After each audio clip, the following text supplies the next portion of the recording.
जय माता दी। मेरे सभी प्यारे दोस्तों, मैं लक्ष्मी शर्मा बड़ों को चरण स्पर्श, छोटों को प्यार और बराबर वालों को दिल से नमस्कार करती हूँ।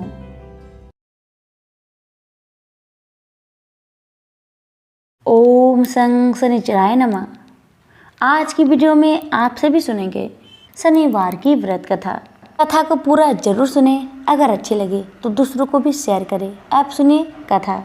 पार्वती जब भी अपने पति शिव के साथ दूसरे देवताओं के निवास स्थान पर जाती और वहां उनके सजे धजे सुंदर भवनों को देखती तो उन्हें बड़ी ही हीनता का बोध होता।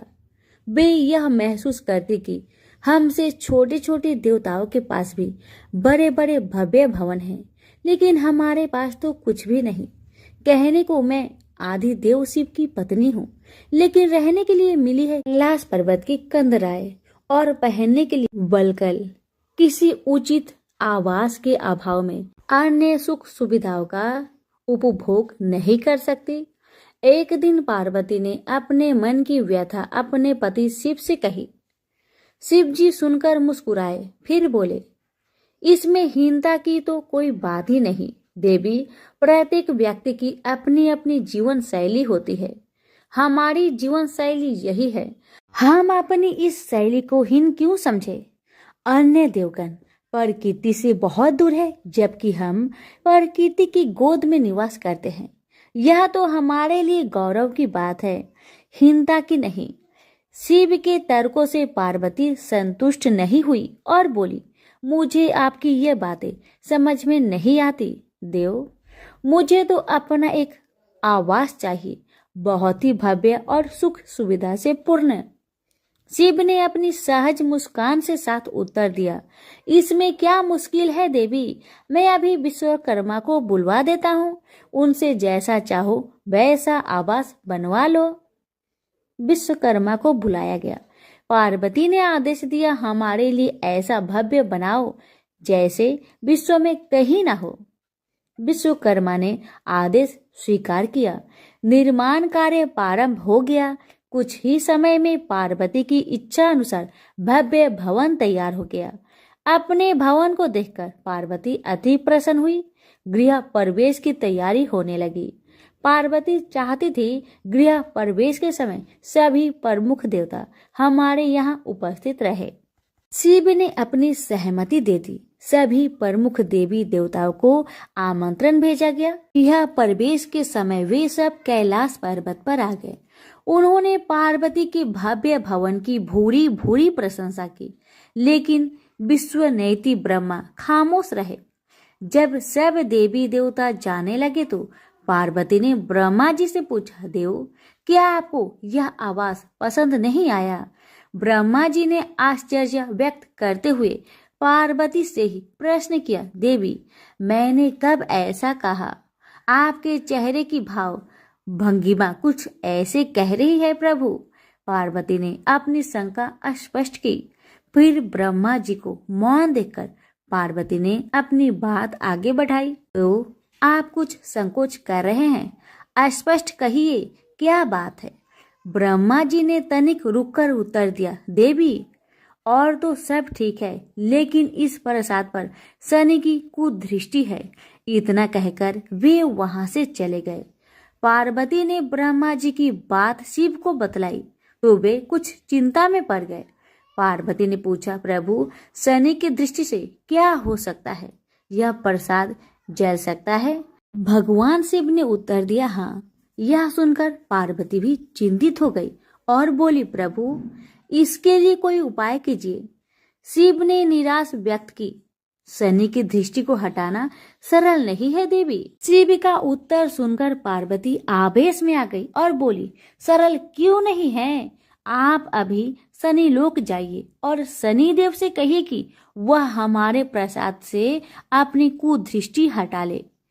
यदि वह मान जाए तो आप तत्काल उसे कोई वरदान दे दीजिएगा, और यदि न माने तो आप अपना डमरू जोर से बजा दीजिएगा। मैं स्वयं अपने प्रसाद को आग लगा दूंगी। यदि प्रसाद को जलना ही है तो यह मेरे हाथों से जलेगा, शनि की कुदृष्टि से नहीं। इसके बाद मैं शनि को श्राप दूंगी। पार्वती की इच्छा अनुसार शिव शनि लोग गए।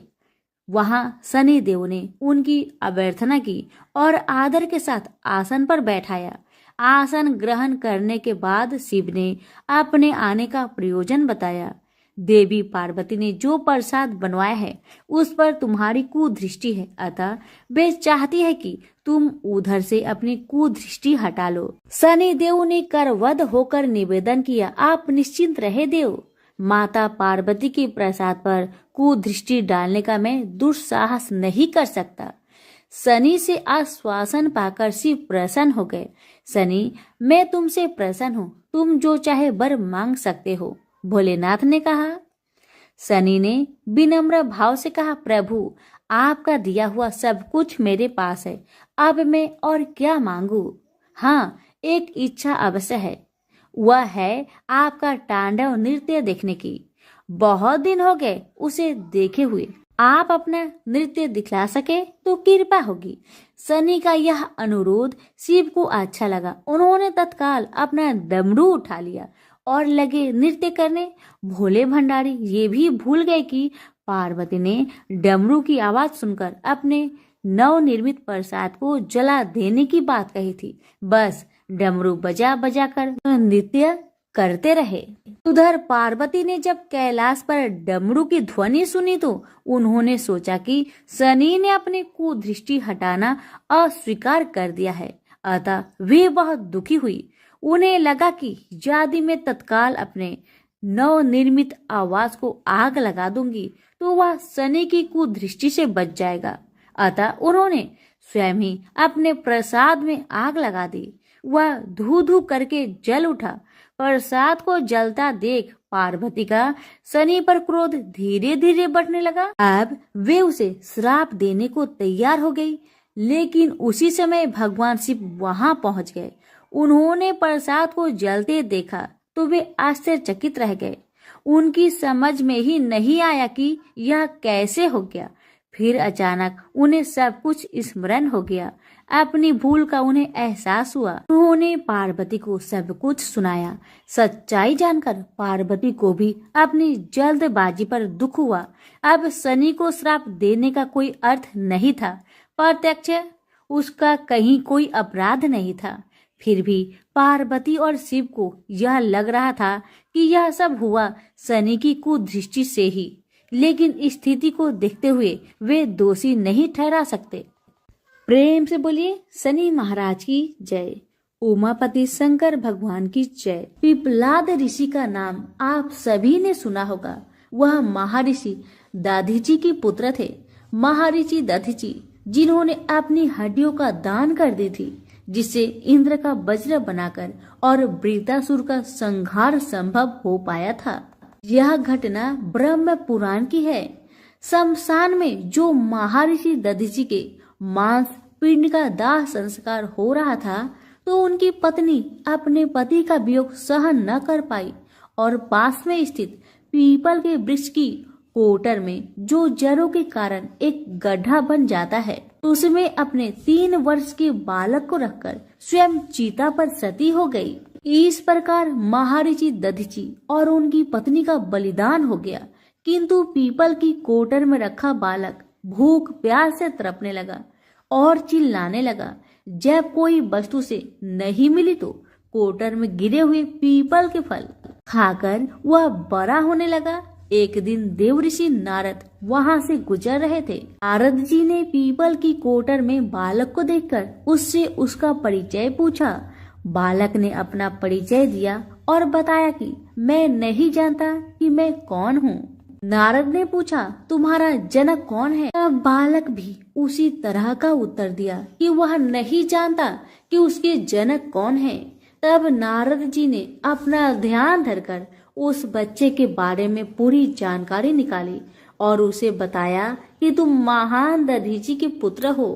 तुम्हारे पिता की अस्थियों का वज्र बनाकर ही देवताओं ने असुरों पर विजय प्राप्त की थी। नारद ने बताया कि तुम्हारे पिता दधीचि की मृत्यु मात्र 31 वर्ष की उम्र में ही हो गई थी। बालक ने अपने पिता की अकाल मृत्यु के बारे में जानना चाहा। तब नारद जी ने बताया कि उन पर आई इस विपत्ति का कारण शनिदेव की महादशा थी। नारद जी ने उस बालक को पिप्पलाद नाम दिया क्योंकि वह पीपल के पत्ते और उसका गुदा खाकर बड़े हुए थे। उसके बाद नारद जी ने उसे दीक्षित किया। नारद जी के जाने के बाद उस बालक ने, जिसका नाम पिप्पलाद था, ब्रह्मा जी की घोर तपस्या की। ब्रह्मा जी ने जब बालक से वर मांगने के लिए कहा तो पिप्पलाद ने अपने दृष्टि मात्र से किसी को भी जलाने की शक्ति मांगी। ब्रह्मा जी ने उसे वरदान दे दिया। ब्रह्मा जी के वरदान के बाद पिप्पलाद ने सबसे पहले शनि देव का आह्वान किया और उन्हें अपने सामने प्रस्तुत किया। सामने पाकर उन्होंने शनि देव को भस्म करना शुरू कर दिया। शनि देव शरीर से जलने लगे। ब्रह्मांड में कोलाहल मच गया। सूर्य पुत्र शनि की रक्षा के लिए सारे देवता विफल प्रतीत हो रहे थे। सूर्य ने अपनी आंखों के सामने अपने पुत्र को जलता हुआ देखा। ब्रह्मा जी उसे बचाने के लिए विनय निवेदन किया। ब्रह्मा जी ने स्वयं पिप्पलाद के सम्मुख प्रकट होकर शनिदेव को छोड़ने के लिए कहा, किंतु वह तैयार न हुए। ब्रह्मा जी ने एक के बदले 2 वरदान मांगने की बात कही। अब पिप्पलाद ने खुश होकर 2 वरदान मांगे। पहला, जन्म से 5 वर्ष तक किसी भी बालक की कुंडली में शनि उसको कारक नहीं होगा। जैसे मैं अनाथ हुआ, शनि के कारण कोई और अनाथ नहीं होगा। दूसरा, उन्होंने कहा मुझे अनाथ को पीपल में शरण दी थी। जो व्यक्ति सूर्य उदय से पूर्व पीपल वृक्ष पर जल चढ़ाएगा, उस पर शनि की बुरी महादशा का असर नहीं होगा। ब्रह्मा जी ने तथास्तु कहकर वरदान दिया। तब पिप्पलाद ने चलते हुए शनि को अपने ब्रह्म दंड से उसके पैरों पर आघात करते हुए मुक्त किया, जिससे शनि देव की पैर क्षतिग्रस्त हो गए और वह पहले जैसे तेजी लायक नहीं रहे। आता तभी से शनि को शनिचराय, जिसे हम आम भाषा में शनिचर कहते हैं, कहा जाता है कि रतिया शनिचरा जो धीरे धीरे चलता है, वह शनिचराय आग से जलने के कारण शनि की काया काली पड़ गई। आप अक्सर किसी भी पीपल के पेड़ के नीचे शनि की काली मूर्ति जरूर देखते होंगे। उसके पीछे यही पौराणिक कारण है। जब शनि की महादशा या 7.5 चलती है, जो आपके लिए अच्छी नहीं है, तो ज्ञानी जनों के पास बहुत सारे उपाय होते हैं, परंतु आम जनों को करने का एक साधारण सा उपाय मैं आपको बताती हूँ, जिसका लाभ 100% मिलता है। आपको सुबह उठना है, सूर्य उदय से पूर्व नहा धोकर पीपल के वृक्ष को जल देना है, उसके साथ चक्कर लगाने हैं और 7 चक्कर लगाने के बाद इस मंत्र को हिंदी में बोलना है। आपको कहना है कि जिस तरह से आपने पिप्पलाद ऋषि की रक्षा की थी, ठीक उसी तरह मेरी भी रक्षा करें, और आप पाएंगे कि कुछ ही दिनों में आपकी जिंदगी में शनि के बुरे प्रभाव कम होते जा रहे हैं। प्रेम से बोलिए शनि भगवान की जय, पिप्पलाद ऋषि की जय। पुराणों में शनि देव के जन्म की कई कथाएं मौजूद है, जिससे सबसे अधिक प्रचलित कथा स्कंद पुराण के काशी खंड में मौजूद है। कथा के अनुसार सूर्य देव का विवाह राजा दक्ष की पुत्री संज्ञा के साथ हुआ था। सूर्य देव और संज्ञा को 3 पुत्र वैश्वतमन, यमराज और यमुना का जन्म हुआ। सूर्य देव का तेज काफी अधिक था, जिसे लेकर संज्ञा काफी परेशान रहती थी। वे सूर्य देव की अग्नि को कम करने का उपाय सोचती रहती थी। सोचते सोचते उन्हें एक उपाय सूझा और उन्होंने अपनी एक हमशक्ल बनाई, जिसका नाम उन्होंने स्वर्णा रखा। स्वर्णा के कंधों पर अपने 3 बच्चों की जिम्मेदारी डालकर संज्ञा जंगल में कठिन तपस्या के लिए चली गई। संज्ञा की छाया होने के कारण सूर्य देव को कभी स्वर्णा पर शक नहीं हुआ और स्वर्णा एक छाया होने के कारण उसे भी सूर्य देव की तेज से कोई परेशानी नहीं हुई। उधर संज्ञा तपस्या में लीन थी। वही सूर्य देव और स्वर्णा से 3 बच्चे मनु, शनिदेव और भद्रा का जन्म हुआ। हिंदू धर्म में यह कथा काफी प्रचलित है। कहा जाता है एक बार भगवान सूर्यदेव पत्नी स्वर्णा से मिलने आए। सूर्यदेव के तप और तेज के आगे शनिदेव महाराज की आंखें बंद हो गई और वे उन्हें देख नहीं पाए। वहीं शनिदेव की वर्ण को देख भगवान सूर्य ने पत्नी स्वर्णा पर शक करते हुए कहा कि ये मेरा पुत्र नहीं हो सकता।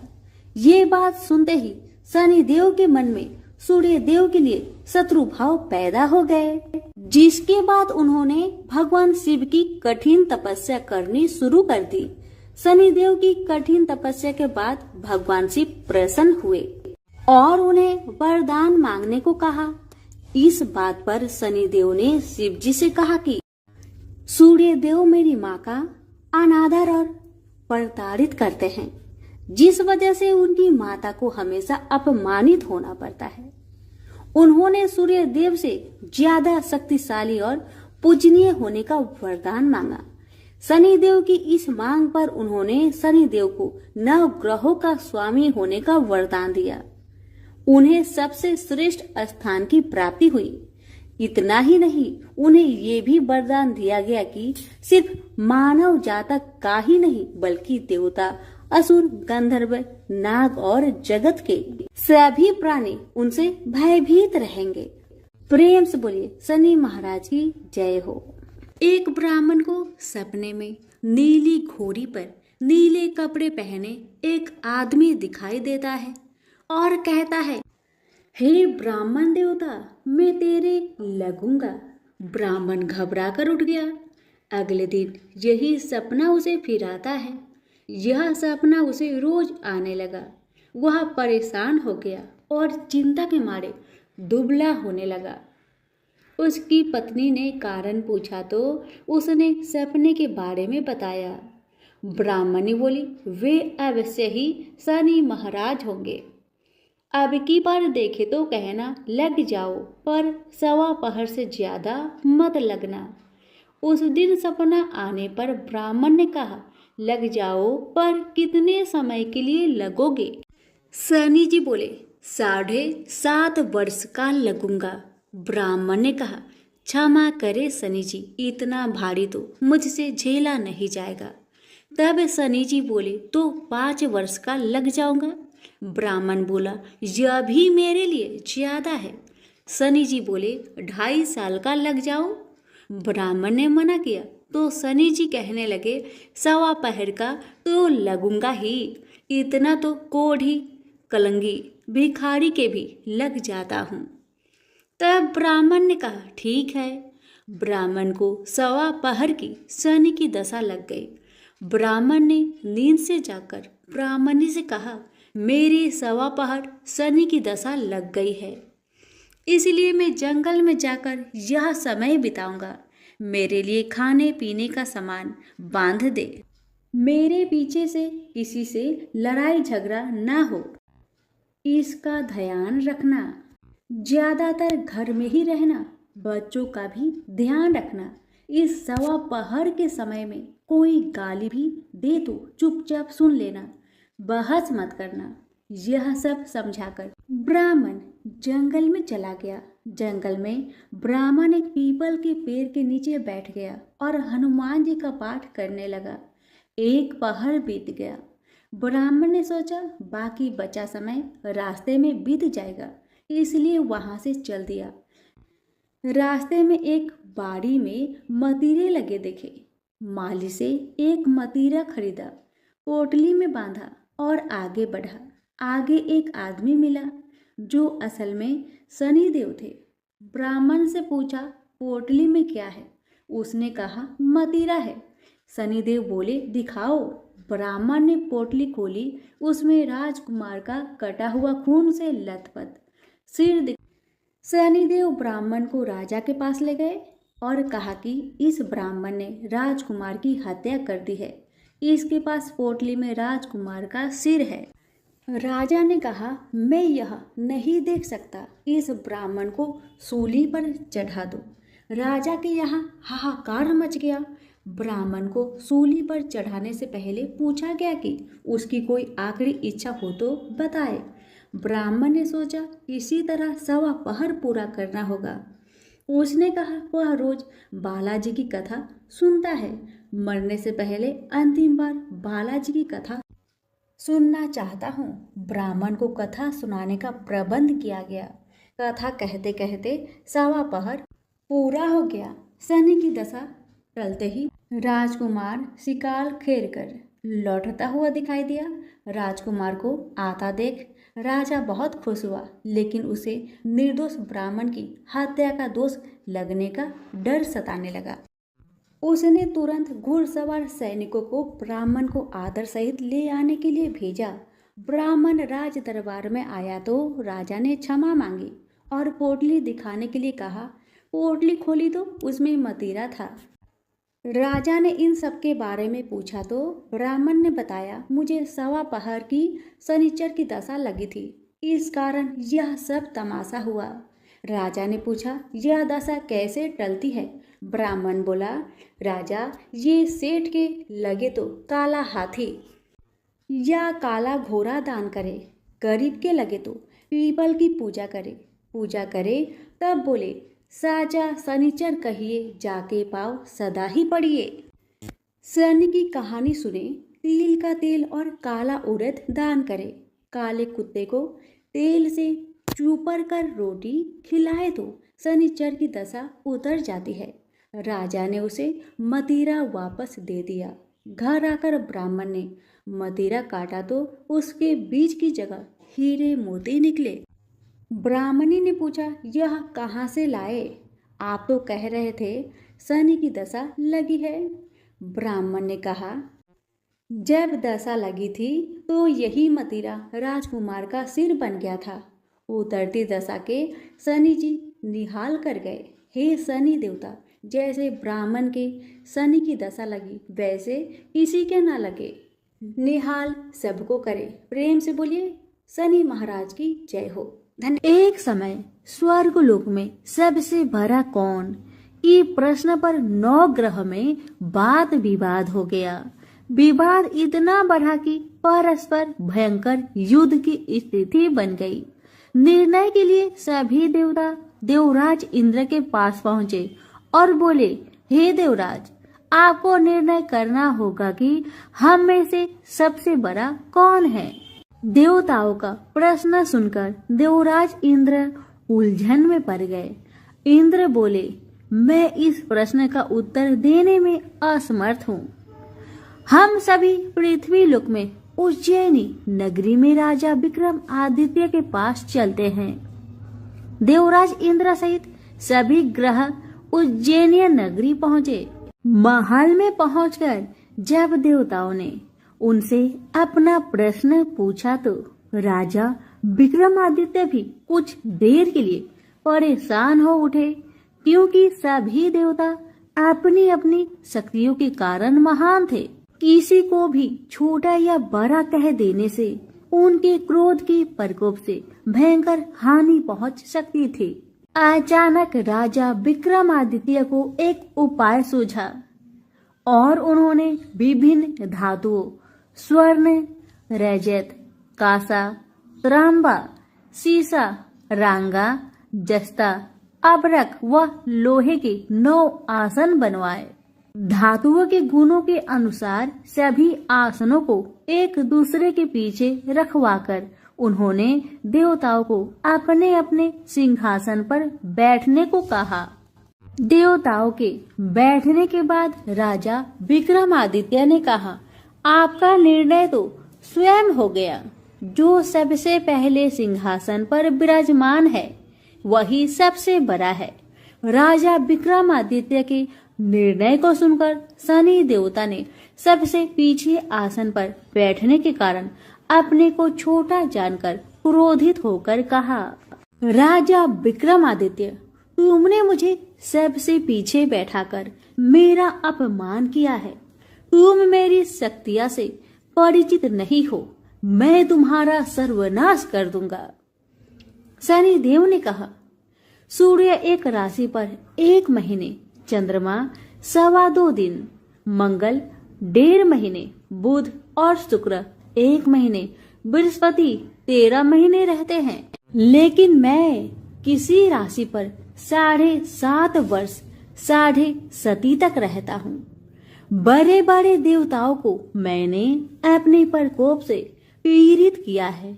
राम को 7.5 के कारण ही वन में जाकर रहना पड़ा और रावण को 7.5 के कारण ही युद्ध में मृत्यु का शिकार बनना पड़ा। राजा, अब तू भी मेरे प्रकोप से नहीं बच सकेगा। इसके बाद अन्य ग्रहों के देवता तो प्रसन्नता के साथ चले गए, परंतु शनिदेव बड़े क्रोध के साथ वहां से विदा हुए। राजा विक्रमादित्य पहले की तरह ही न्याय करते रहे।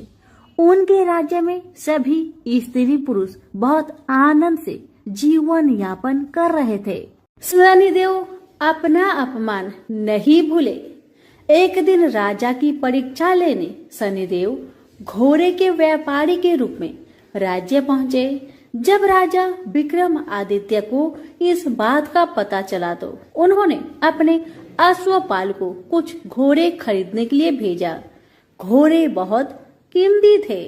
अश्वपाल ने जब वापस लौटकर इस संबंध में बताया तो राजा विक्रमादित्य ने स्वयं आकर एक सुंदर व शक्तिशाली घोड़े को पसंद किया। घोड़े की चाल देखने के लिए राजा उस घोड़े पर सवार हुए तो वह घोड़ा बिजली की गति से दौड़ पड़ा।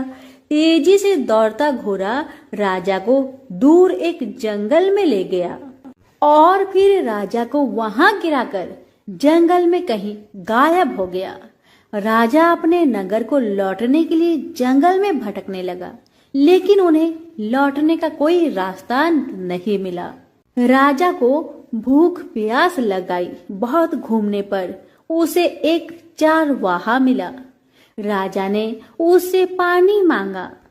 पानी पीकर राजा ने उस चारवाहे को अपनी अंगूठी दे दी।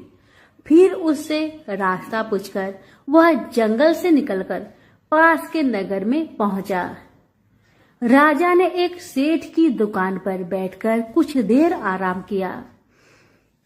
उस सेठ ने राजा से बातचीत की तो राजा ने उसे बताया कि मैं उज्जैनी नगरी से आया हूँ।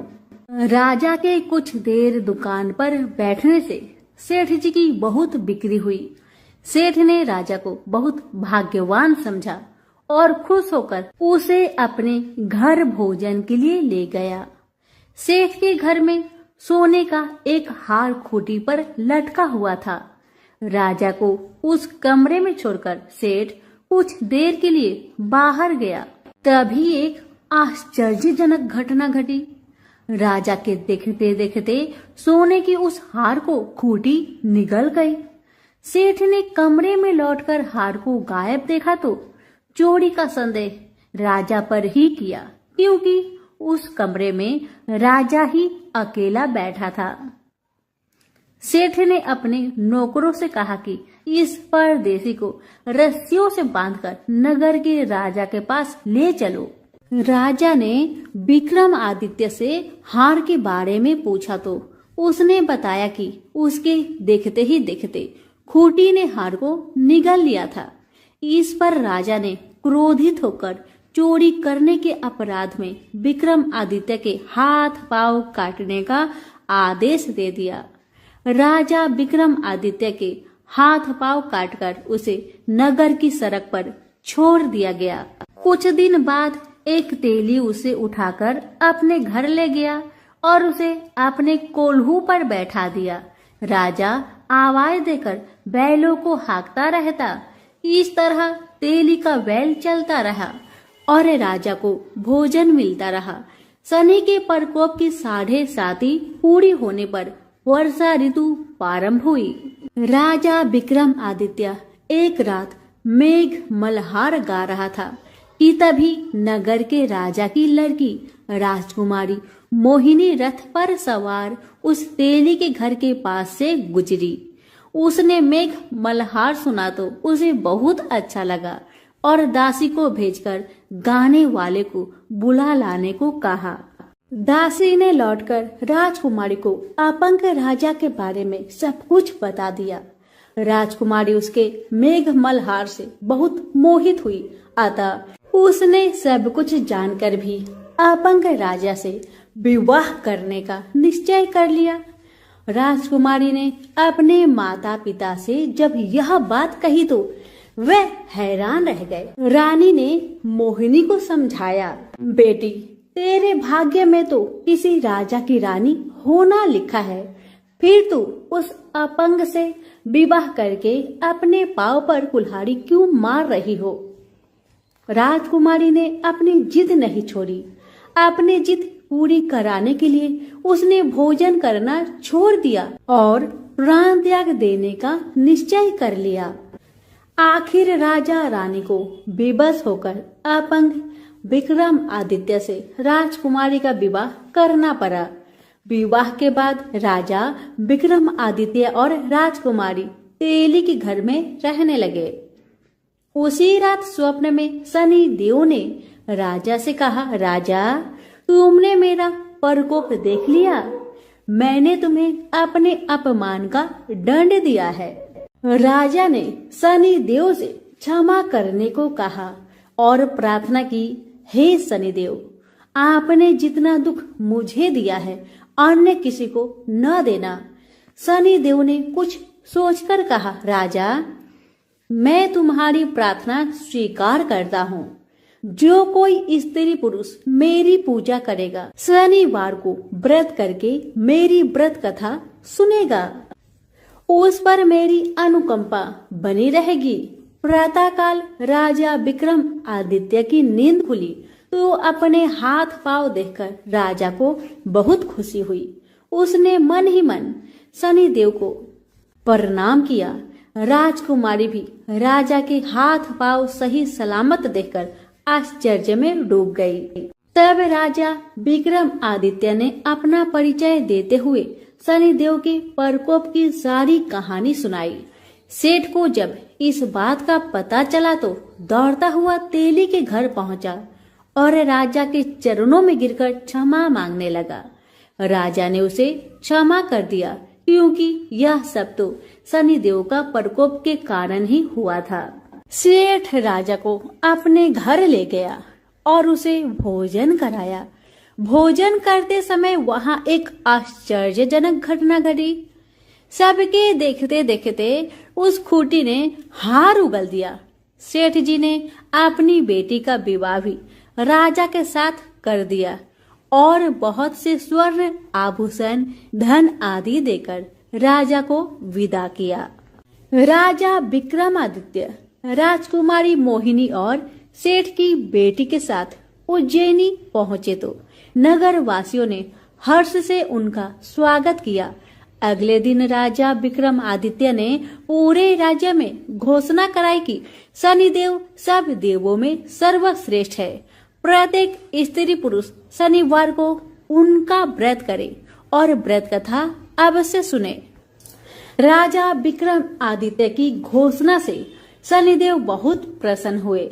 शनिवार का व्रत करने और व्रत कथा सुनने के कारण सभी लोग की मनोकामनाएं शनिदेव की अनुकंपा से पूरी होने लगी। सभी लोग आनंद पूर्वक रहने लगे। तो प्रेम से बोलिए, शनि भगवान की जय हो।